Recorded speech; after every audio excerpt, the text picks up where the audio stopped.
Welcome to another episode of The New World Disorder, basically a lecture series which is based on my book with pretty much the same name. This is chapter 9, so basically the final chapter, and also the final chapter of part 3. You'll recall that part 1 was about the order of power, part 2 was about the balance of power, now it's the dynamics of power. And of course, in the dynamics of power, we talked in chapter 7 about competition, in chapter 8 about conflict, and this is chapter 9. I always stress that this is work in progress. I haven't concluded the book yet, and even this chapter is still a rough draft.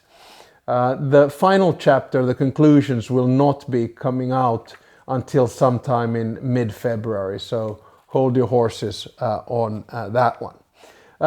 Again, as tradition has it, I will give you an introduction, 3 points which are about global goods, global rules, and kind of about global institutions, and then a conclusion. So let's start.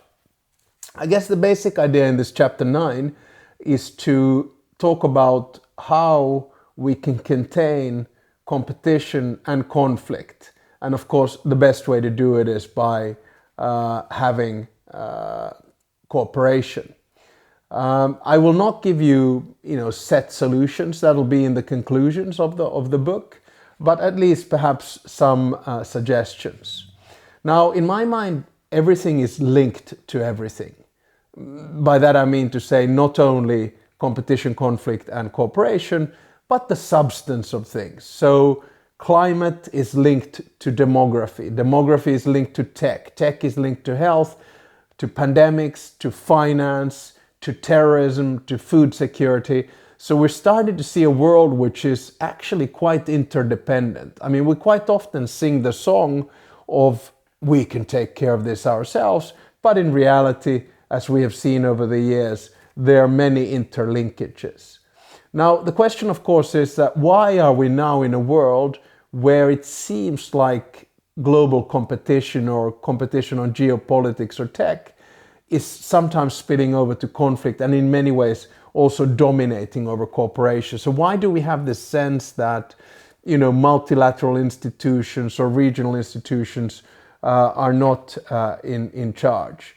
I'd sort of push back on this thesis a little bit. I think it's too simplified, because in reality, if you look at a lot of the regional institutions, they're actually doing quite well.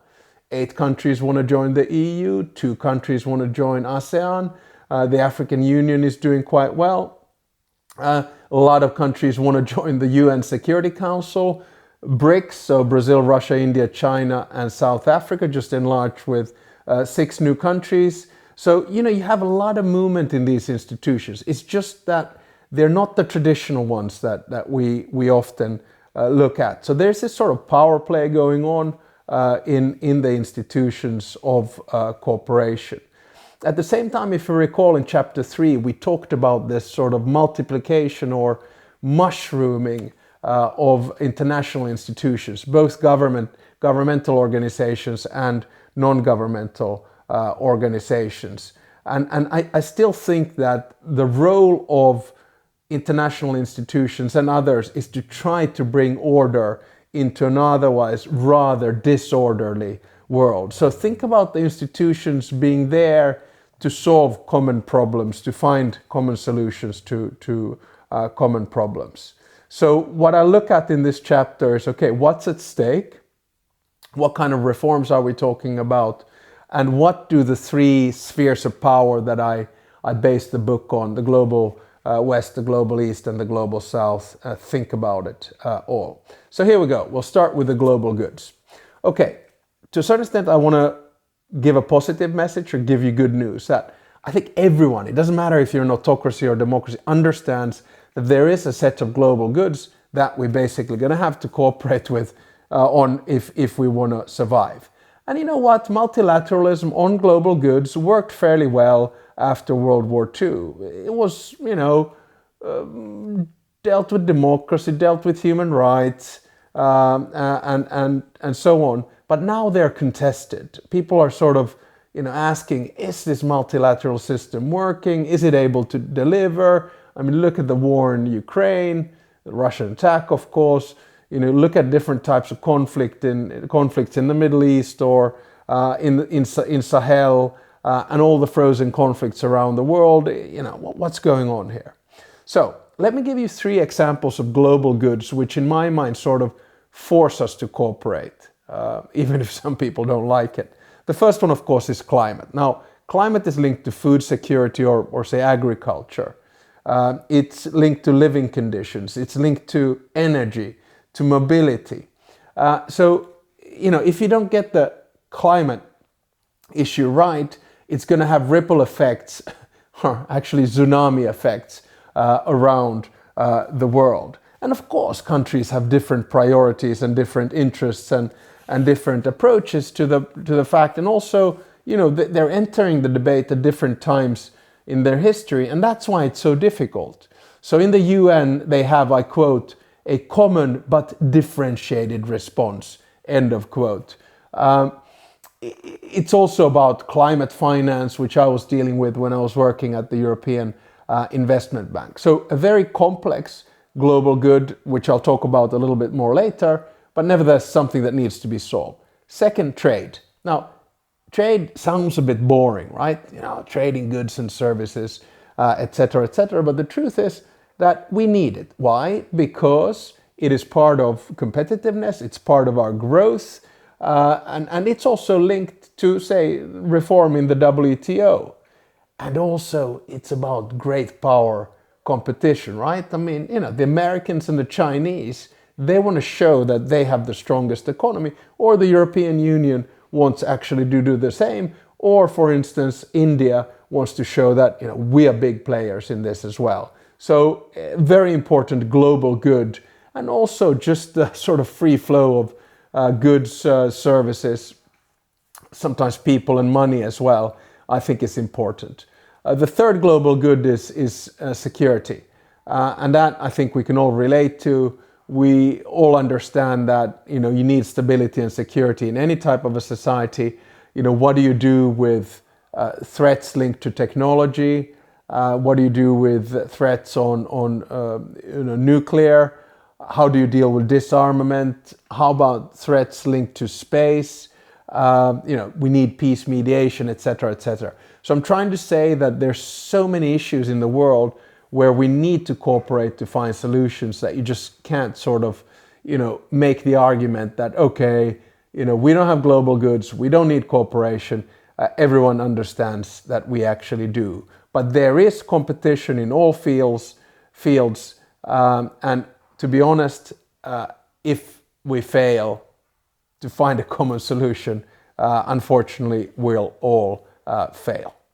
Now, my second point today, after global goods, is global rules. So this is the sort of, rules-based world that we've talked about so often in the book and in the previous series that we've had.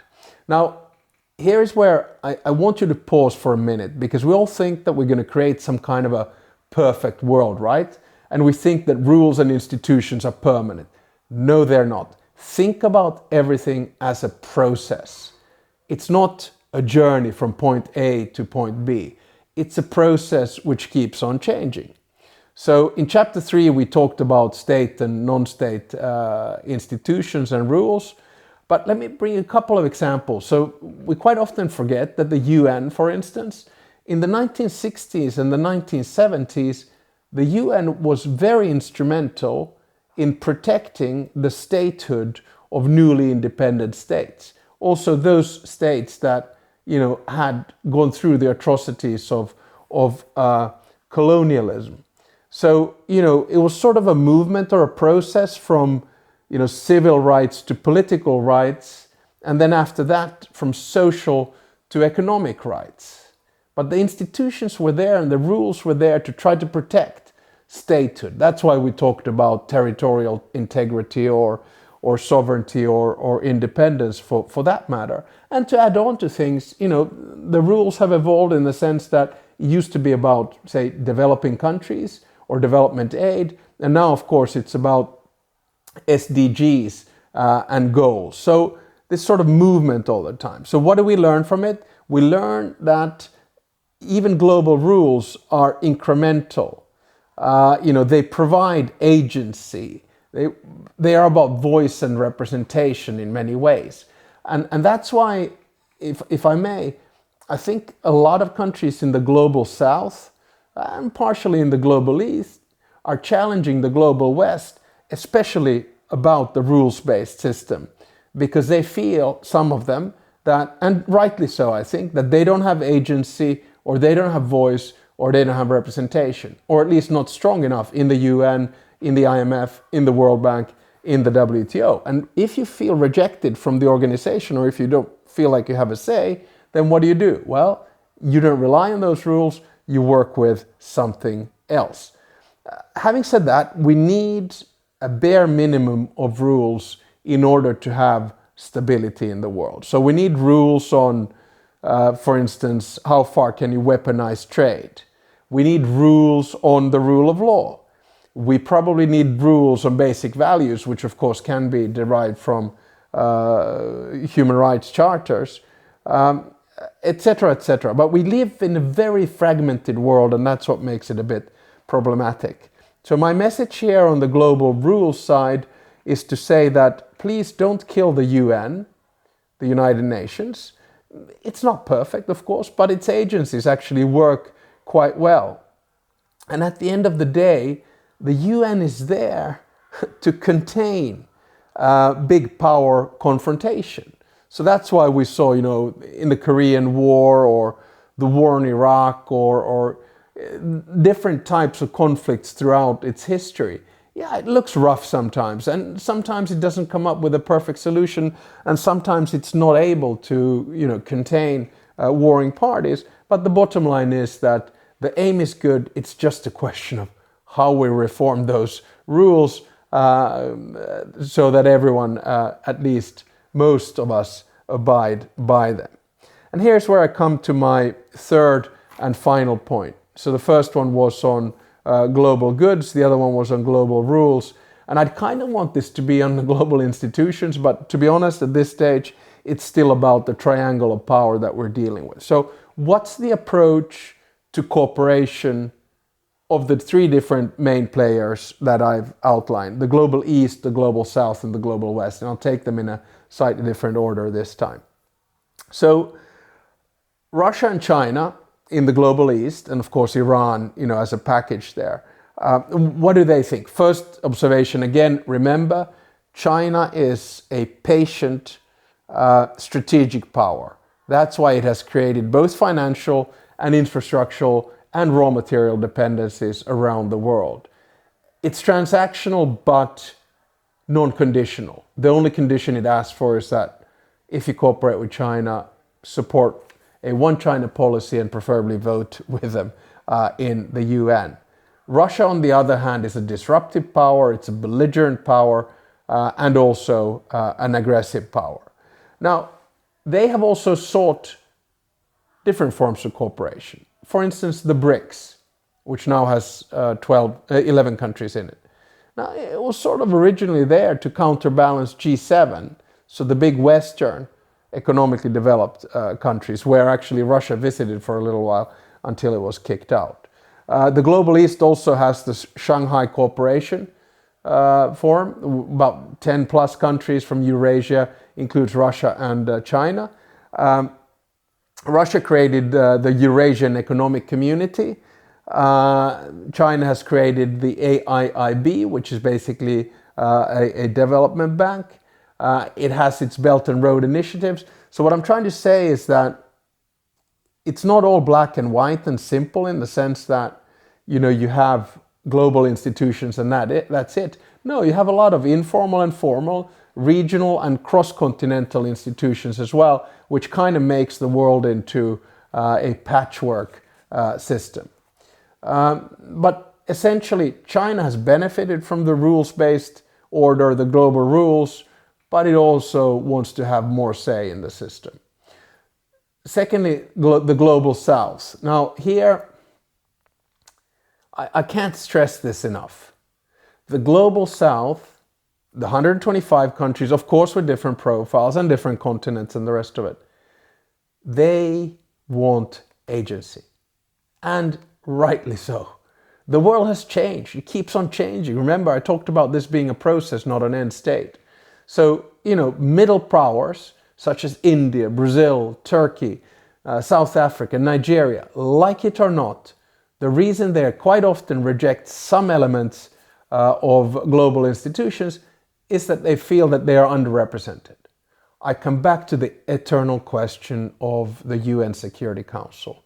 Why is the UN Security Council still based on traditional big power politics with 5 permanent members in the UN Security Council who were seen to have done well in World War II or in the aftermath thereof? Why is there no representation from Africa? Why is there no representation from Asia apart from China? Why is India not there? Why is there no representation from Latin America? Why is Brazil not there?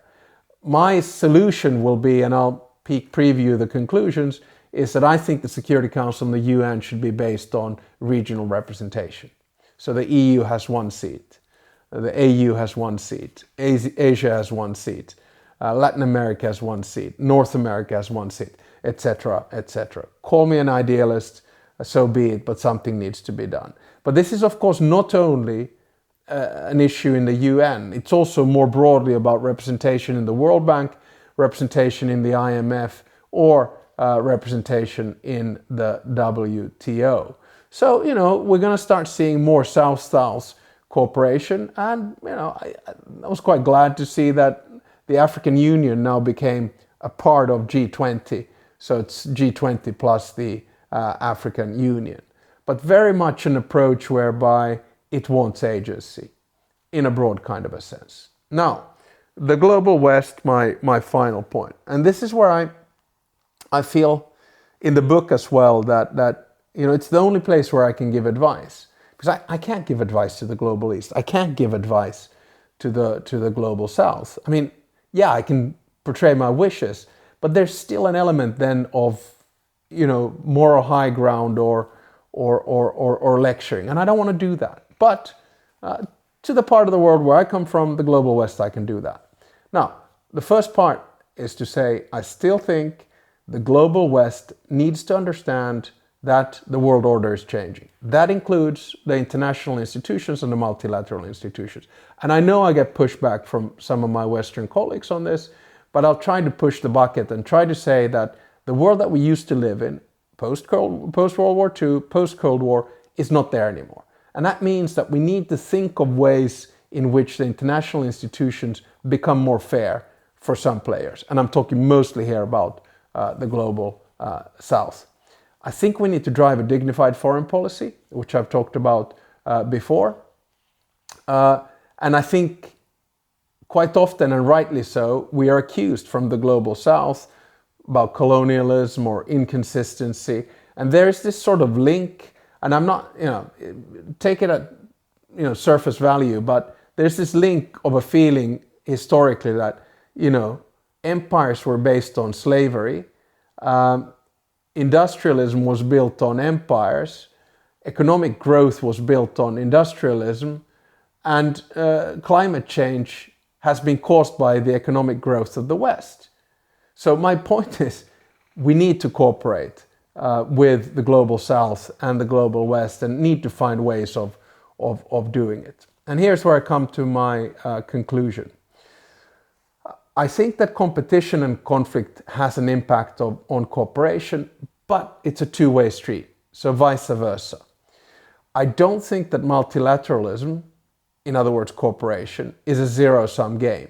So I also don't think that multilateral institutions can solve everything, that they are sort of a magic potion for every solution on conflict and competition. No, they're not. You need some of the bilateral stuff as well. I also predict that multilateralism in the future will be transactional, regional, and more flexible. So in that sense, it's a little bit different from what we're used to during the Cold War. I'm not saying it wasn't transactional, of course it was, or the post-Cold War. But I think there's going to be sort of this period of self-reflection and strengthening of regional cooperation. And I do think finally that we need a minimum of fixed rules and limits. So we need limits on weaponization, we need to respect international law, which of course Russia is not doing at the moment, and we need to defend human rights. So my final message here is to say that, you know, sometimes the world feels very shaky, especially in the world of information that we're living at the moment. So we sort of understand that yes, we need global goods, and we understand that yes, we need global rules, and we understand that yes, we need global institutions, but it feels like everything is collapsing around us. But I do believe that humans have a capacity to find solutions. We've done that throughout history, sometimes successfully, sometimes less successfully. But we now need to understand that the tectonic plates are shifting. And even though there's a temptation to have a lot of competition, which might lead to conflict, I think the key here is for containment, for it all to happen within the framework of cooperation, and especially international cooperation.